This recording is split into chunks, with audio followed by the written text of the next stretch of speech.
Hello friends, welcome to my YouTube channel commerce by Alok Srivastava. आज मैं आपके लिए लेके आया हूँ कॉस्ट अकाउंटिंग का एक टॉपिक, और वो कॉस्ट अकाउंटिंग का मेन टॉपिक है कॉस्ट शीट। आज हम सीखेंगे इस वीडियो में कि कॉस्ट शीट कैसे बनाई जाती है, उसमें कौन कौन से ओवरहेड्स रिकॉर्ड किए जाते हैं और उन ओवरहेड्स में कौन कौन सी इंफॉर्मेशन उसके अंडर में लिखी जाती है। तो स्टार्ट करते हैं हम। कॉस्ट शीट बनाने के लिए कॉस्ट शीट का स्ट्रक्चर बनाया जाता है। उस स्ट्रक्चर में अमाउंट के तीन कॉलम बनाए जाते हैं। पहला कॉलम पर्टिकुलर्स का, दूसरा कॉलम अमाउंट का और तीसरा कॉलम कॉस्ट पर यूनिट का बनाया जाता है। पर्टिकुलर्स में हम लोग कॉस्ट के जो भी डिटेल्स दे रखी होती है उनके नाम लिखते हैं। अमाउंट में उनके रिस्पेक्टिव अमाउंट लिखे जाते हैं और प्रोडक्शन की यूनिट से डिवाइड करके हम लोग कॉस्ट पर यूनिट लिखते हैं। आइए देखते हैं। सबसे पहले हेडिंग पड़ती है प्राइम ओवरहेड। प्राइम ओवरहेड में मेनली हम तीन चीजें लिखते हैं। पहला डायरेक्ट मटेरियल,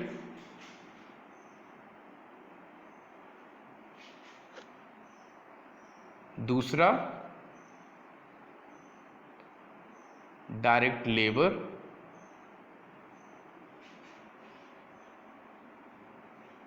तीसरा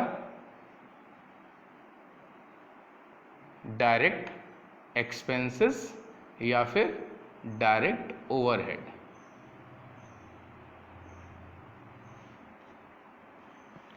जब हम इन तीनों को प्लस कर देते हैं तो ये हमारी बन जाती है प्राइम कॉस्ट।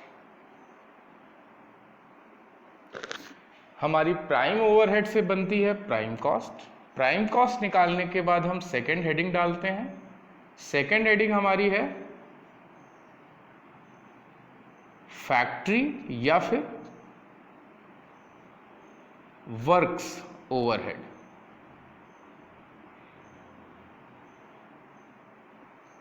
नाम में ही है फैक्ट्री वर्क्स, तो फैक्ट्री मीन्स फैक्ट्री से रिलेटेड जो भी खर्चे होंगे, जो भी एक्सपेंडिचर्स होंगे, वो सारे के सारे इस हेडिंग में कवर होंगे।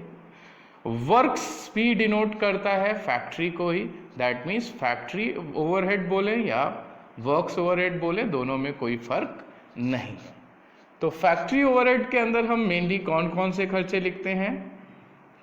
All factory expenses,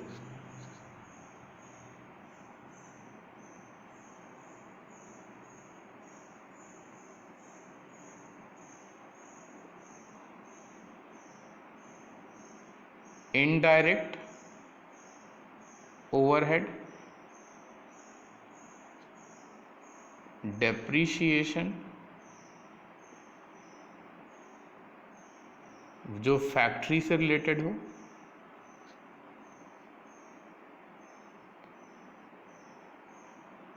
factory expenses, factory का रेंट और भी ढेर सारे आइटम्स आते हैं। इन सारे आइटम्स को उनकी वैल्यू लिखी जाती है और हम इसका टोटल कर लेते हैं।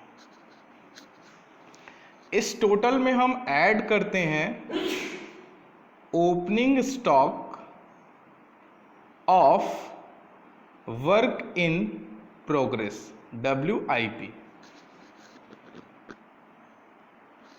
और माइनस करते हैं closing stock of WIP work in progress. एक और चीज, cell of scrap.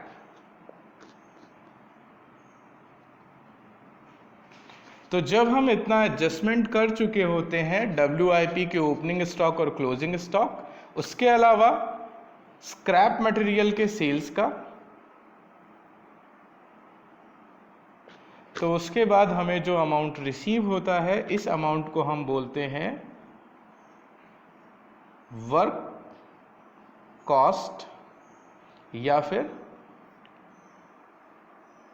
Factory cost. Work cost तक लिखने के बाद हम लोग अगली कॉस्ट को रिकॉर्ड करते हैं, अगले ओवरहेड को रिकॉर्ड करते हैं, जिसका नाम है ऑफिस एंड एडमिनिस्ट्रेशन ओवरहेड।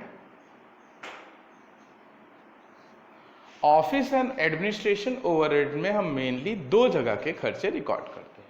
पहला, ऑफिस से रिलेटेड जो भी खर्चे हैं, जो भी एक्सपेंसेस हैं, वो सब, और दूसरा एडमिनिस्ट्रेटिव वर्क से रिलेटेड जो भी एक्सपेंसेस होंगे वो सारे के सारे यहाँ पे रिकॉर्ड किए जाएंगे।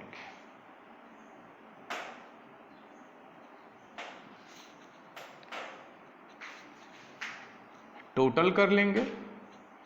यहाँ पे जो टोटल होगा उसमें वर्क कॉस्ट की वैल्यू, क्योंकि हमारा पेज खत्म हो गया था इसलिए हमें मिटाना पड़ गया, तो आपको वर्क कॉस्ट की जो वैल्यू मैंने लास्ट में लिखी थी वो वैल्यू ऐड करके यहाँ पे आपको बनानी है कॉस्ट ऑफ प्रोडक्शन। याद रखिए, पीछे जो भी कॉस्ट निकल के आती है वो आगे वाले एक्सपेंसेस या ओवरहेड में हमेशा ऐड करके दिखाई जाएगी। कॉस्ट ऑफ प्रोडक्शन जब हमारा निकल आता है तो उसमें हम ऐड करते हैं opening stock of finished goods,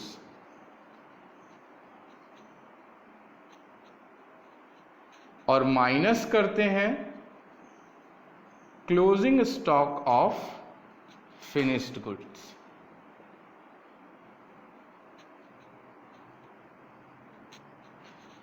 तो जब हम ओपनिंग स्टॉक को ऐड करते हैं तो हमारा ये जो टोटल आता है, इस टोटल का नाम है specifically cost of total goods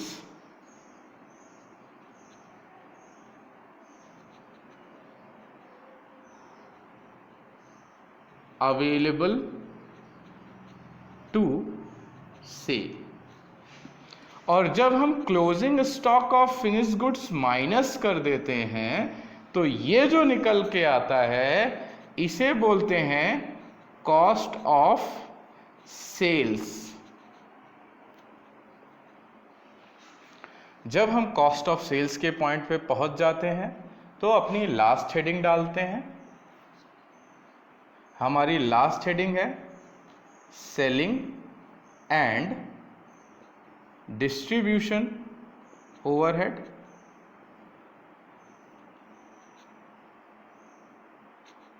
नाम से ही स्पष्ट है कि इसमें सेलिंग से रिलेटेड जो भी एक्सपेंडिचर्स होंगे वो, प्लस गुड्स को सेल करने के बाद उसके रिस्पेक्टिव डिलीवरी भी देनी होती है, तो उस डिलीवरी या डिस्ट्रीब्यूशन से रिलेटेड जो भी एक्सपेंसेस होंगे वो भी हमारे इसी हेड में कवर किए जाएंगे।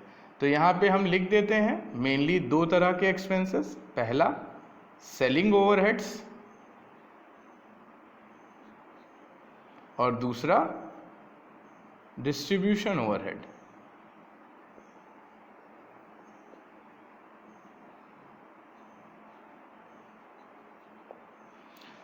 जब हमारा सेलिंग एंड डिस्ट्रीब्यूशन ओवरहेड हम रिकॉर्ड कर लेते हैं तो टोटल करते हैं, और टोटल करने पे ये जो कॉस्ट आती है इस कॉस्ट को हम लोग बोलते हैं टोटल कॉस्ट। दैट मीन्स हमारे कॉस्ट के सारे एलिमेंट अब कवर हो चुके हैं। तो कॉस्ट के सारे एलिमेंट हमारे कितने पार्ट में कवर होते हैं? 4 पार्ट में।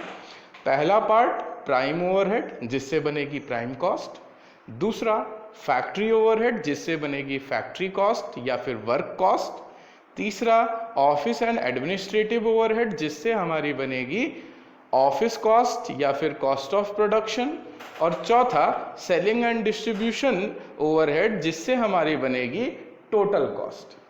टोटल कॉस्ट जब हमारी निकल आती है तो उसमें हम ऐड करते हैं प्रॉफिट, और जब हम प्रॉफिट को ऐड कर लेते हैं तो हम पहुंच जाते हैं उस मैन्युफैक्चर्ड गुड्स की सेल्स पे। जनरली क्वेश्चन में कोई एक एलिमेंट जरूर दिया होगा, या तो प्रॉफिट दिया होगा तो हम टोटल कॉस्ट में प्रॉफिट ऐड करके सेल्स निकाल लेंगे।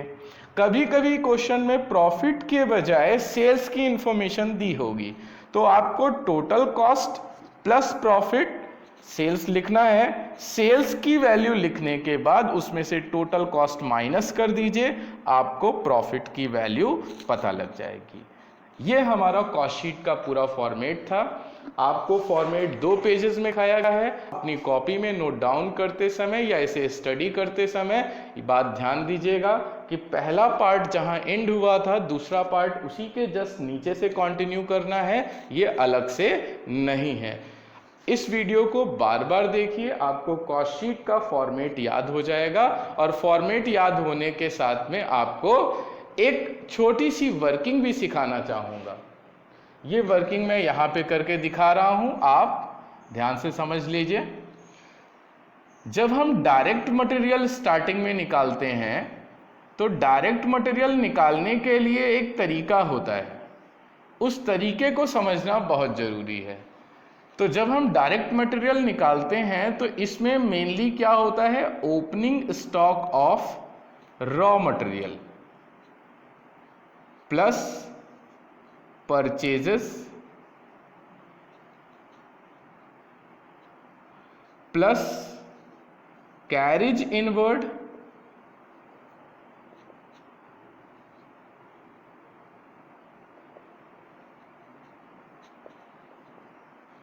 ऐड कर लेंगे और माइनस करेंगे closing stock of raw material. तो जब हम इतनी बड़ी वर्किंग कर लिए होते हैं तो अब जो अमाउंट हमें रिसीव होगा ये वो अमाउंट होगा जो डायरेक्ट मटेरियल की वैल्यू को रिप्रेजेंट करेगा। तो आपको ख्याल रखना है कि अगर opening stock of raw material, purchases और closing stock of raw material से रिलेटेड डिटेल दे रखी है तो आप ये वर्किंग नोट बनाने के बाद डायरेक्ट मटेरियल की वैल्यू को लिखेंगे।